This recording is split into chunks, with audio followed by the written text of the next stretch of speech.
trauma, and it worked. And how did it impact your own personal story? Because you kept that so secret for so long. And did their empowerment or empowering them help you find the strength in yourself to talk about what happened to you at 7? It kind of forced me to. See, I thought I was going to protect myself. I thought, I'm going to help. It's too late for me. I'm going to help the children.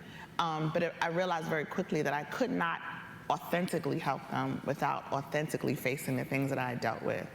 And there's a way that we can operate in the world where you can speak one thing, but you don't actually live it. So I was very good at speaking it, and I could speak healing into the children and talk about it, but I couldn't face it in myself.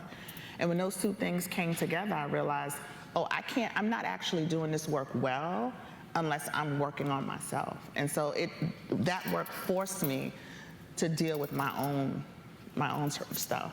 I know that you felt shame, but it took you quite a while to feel anger. Yeah. And you ran into your abuser unexpectedly at a Father's Day event in your old neighborhood in the Bronx. He was a police officer now and had kids. And how did that feel, seeing him for the first time in, I guess, many years, right, Tarana? At that point, it was probably about 30 plus years. It was the first time I had tapped into that anger.